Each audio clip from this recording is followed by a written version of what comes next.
Well, thank you, everyone. Welcome to New York City. So happy to have you here. Gianluca, I want to thank you for all you've done to help our city and to help connect us to good people from around the world who share an interest in social change and innovation. I want to welcome you, to pick up on one of the points that Gianluca made, I want to welcome you to the safest big city in America. We are very, very proud of that fact, and this will be consistent with what I talked to you about today. That safety was achieved by deepening the relationship between our police and our neighborhoods. That safety was achieved by a strategy of neighborhood policing to heal the wounds of the past. It was achieved from the grassroots up. And this is what I think is the reality of today in so many of our cities all over the world, and more so even will be the reality in the time to come. I want to thank all of you for being here, and a special thank you to my fellow mayors. I honor and appreciate your great work, and to all the staffs of mayors here, I appreciate the great work you do in your cities. I feel your pain that you get the complaints all day long, but you persevere to make change. I had a great talk just before coming out here with a good friend from a city, a large city, not quite as large as ours, Mayor Rahm Emanuel of Chicago. I want to salute him and thank him for the great work he's doing. And I saw another good friend who just finished working for us as our Chief Technology Officer, now is at MasterCard. Thanks to MasterCard and all the sponsors of this gathering. I want to commend Miguel Gamino on his new role. And to all of you, look, I'll be quick, but I want to make this central point. The theme of this gathering, powered by people, well, that's in the eye of the beholder, obviously. There's a lot of ways you can interpret that. I want to give you my interpretation. I think if you look at history, it is less the history just of the great names and the moments that are considered significant. It's more about the history of people and the decisions they made. It's the social history. It's the history of people's movements where real change occurred. We reflect in this country now. We just had a very sober anniversary, the 50th anniversary of the assassination of Dr. Martin Luther King Jr. And we reflected on him and his greatness and his message, but he would be the first to say, if he were still alive today, that it was as much or more the greatness of the movement he was a part of. And people whose names we don't know, who sat in at lunch counters in the segregated South, who stood up, who demanded the right to vote and full participation, those hundreds of thousands of people who each in their own way worked for change. They have always been the agents of history, even if they haven't gotten the credit in each era. Well, I say this to you because that concept is more powerful, more pertinent at this moment than ever before. I really believe it. Because the world is more local. Ironically, as we have advanced and developed, the local levels become more important than ever. As information flows more freely, people are empowered at the local level in a way they weren't before. We, at the city level, are the agents of change right now. And we are tapping into the power of people and their demand for change and using it to do things more intensely, more quickly than we ever could have imagined. And this is an era in which a lot of sacred cows are being pushed aside. A lot of limits are being transcended. It comes from listening to those noble and clear demands from the people and acting on them.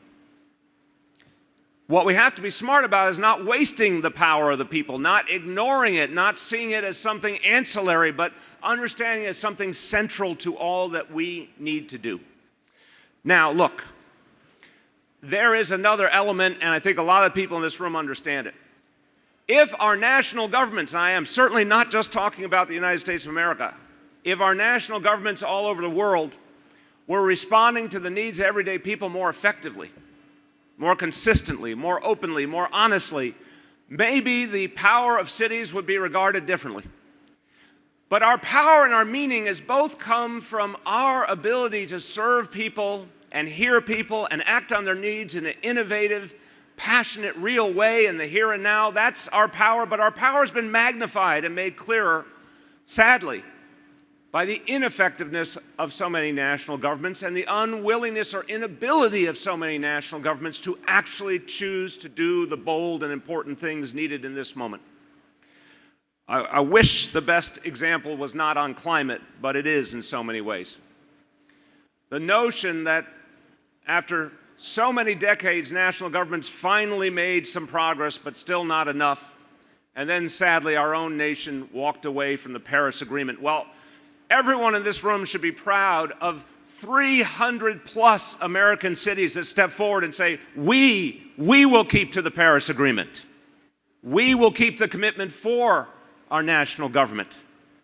Think of the power of that and what it means for how things will happen from this point on, because cities are taking matters into our own hands. By the way, we understand. We don't separate issues artificially. We understand if we want sustainability, it is not just environmental sustainability. We need that. We understand there has to be economic inclusion and fairness, that you don't have a sustainable city if it's economically so stratified and so divided that the society doesn't work. We recognize the pieces go together. And I always say environmental sustainability and economic sustainability go hand in hand. That's what we understand at the local level more and more, and we're acting on it. Look, we also understand that we have power we may not have fully recognized previously. And I always say to my dear friends in cities all over this country, all over the world, look at your own power, understand it fully, utilize it fully. It's not just that we can step forward and say we will literally adhere to the Paris Agreement with our own actions, and we're doing that here in New York City with stringent new rules to make sure our buildings don't pollute and they do proper retrofits with electronic vehicle stations, turning our municipal car fleet all electric. There's a host of things we're doing to achieve those goals right here. But we're going further, and we're taking on the fossil fuel companies that created this mess to begin with. And this is a power that cities have.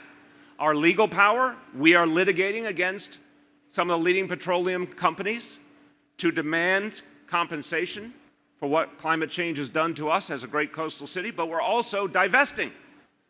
We're divesting our assets from fossil fuel holding companies because we recognize we have to use every tool to push the entire world towards renewable energy. This is a power that wasn't recognized before. Another example that's gripping this country, I'm sure many of you are aware of it, the opioid crisis. We have not seen a national solution. We haven't seen a serious national dialogue. Cities, localities, states all over the country are acting with the kind of policies that can save lives. And again, we're using our litigation power to challenge the big pharmaceutical companies that created the reality. So the pattern is clear. We should not underestimate our power. We should push the boundaries of it. I want to use one last example, and I know it's near and dear to a lot of people here who care about innovation and freedom of information. We saw our national government undermine net neutrality. Well, what are we doing about it? Right now, we've put together a coalition of over 100 American cities that are fighting back with our purchasing power. We're saying very clearly, we simply won't do business with any internet service provider that doesn't honor net neutrality. We're using a tool we have to fight for the kind of openness that we deserve. We're not sitting back and bemoaning a mistaken decision by our national government. We're using our local power to start back on the road to the day when net neutrality is truly honored all over this nation. And I want to say on that note to all my fellow mayors and other leaders and organizations here from the United States, please weigh in on net neutrality right now. It's a crucial moment. It's important to reach out to our congressional leaders and our members of the House and Senate and tell them to vote for the Congressional Review Act resolution. This is a moment where the Congress is actually reconsidering the net neutrality issue. We need to put maximum pressure on in favor of net neutrality, and the door is opening on that issue. That power locally can have a big impact in Washington right now. I'll conclude by saying you have a lot you're going to be talking about as you gather here.